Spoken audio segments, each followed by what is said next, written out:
What's up guys, welcome back to the channel. In today's video we're going to be building the cleanest small form factor PC, and I've been so excited to actually get this thing built because I've been in a need to upgrade my PC for gaming, and I can't wait to show you guys what the final build looks like. So without wasting any more time, I'm going to start with the motherboard, and for this build I'm going with the Gigabyte Aorus B650i. Not only does it look really clean, but it also does offer a ton of different IO on the back, and I'm pairing this up with the AMD Ryzen 7 7800X 3D. And I'm actually switching from Intel for this build, as this processor in specific has better performance for gaming and runs much cooler than some of the newer Intel processors. So we'll go ahead and lift the latch, install the CPU, making sure it's aligned with the gold triangle on the CPU socket of the motherboard, closing the latch and making sure that we remove the plastic cover on the CPU socket. Next, we're going to install my M.2 SSD, so we're going to go ahead and unscrew these 5 screws from the heatsink. And one thing to note here is that you're making sure that you're removing the plastic cover before installing the M.2. Making sure everything is secured, we're going to go ahead and remove the second strip and screw back in the heatsink. Now for the RAM, I'm going with Corsair's 32GB of DDR5 RAM. RGB obviously is not going to be super important for this build, as you probably won't even be able to see it, but I've always been a fan of Corsair's memory, so we're going to stick with that. If this is your first time building a PC and you're following this build and you've never installed RAM before, make sure you open up these plastic clips first, place the RAM into the slot and apply a little bit of pressure until you hear 2 clicks, and you repeat the same process for the second stick. For the CPU cooler, we're going with Noctua's NHL12 Ghost Edition because it was really the one CPU cooler that I found that was going to be able to cool my AMD Ryzen 7 7800X 3D,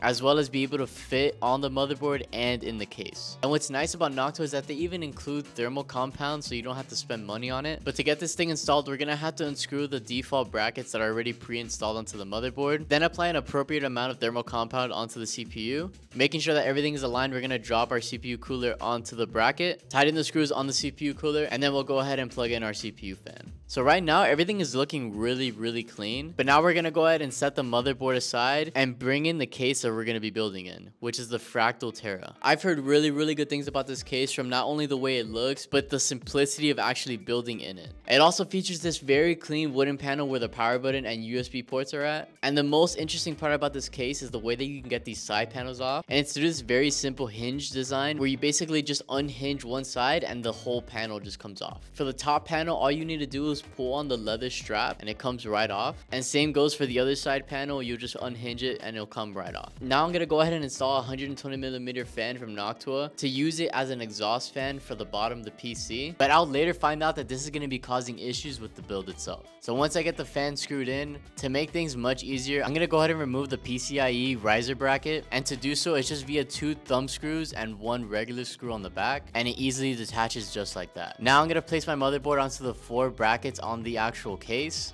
and get it screwed into place. But now this introduces a brand new problem. The side panel isn't closing correctly, but what makes this case so unique is that you're able to actually configure the spine of the case to either give you more CPU clearance or GPU clearance. So if you're going to be following this build with my same exact parts, I ended up putting the spine on number 2 and everything was able to fit perfectly. So I'll go ahead and take this time to plug everything in, from the USBs to USB-C, for even the front connections of the case. For the power supply, I'm going with Corsair's SF750, as obviously it's not only very tiny, but it also runs really quiet and has great reviews, and it also includes these very clean braided cables. Before we can get this power supply installed, I'm going to go ahead and unscrew the bracket from the case to put it on the power supply, and once that's on, I'm going to screw the power supply onto the case. But now I'm realizing that there's a problem in regards to the fan that I installed that I mentioned earlier. I'm now stuck having to pick between an exhaust fan or my SSD storage, as I can't have both of them in at the same time. So I ended up just sticking with the SSD, as I have all of my information and games on there. So we're gonna go ahead and screw that in on the bottom of the case, make sure everything is a little bit cable managed, and I'll plug in all my PSU connections to the motherboard. And now it's time to install my graphics card. And for today's build, we're going with my RTX 4070 Founders Edition. We're gonna go ahead and plug it into the PCIe riser and secure it with 2 thumb screws. Then we're gonna gently lower it into the case. Then we're gonna go ahead and screw the bracket back onto the case to secure the GPU. Last thing is to plug in the 12-pin GPU cable. We'll go ahead and bring the panels back.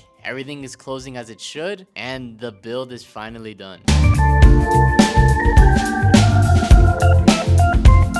And that's pretty much it. I mean, the build came out super clean, and it was pretty easy and straightforward. Minus those little inconveniences, it was pretty easy. But if you've made it up to this point, let me know what you guys think of the new build. And if you want to show some support, make sure you subscribed and like the video, and I'll catch you guys all in the next one.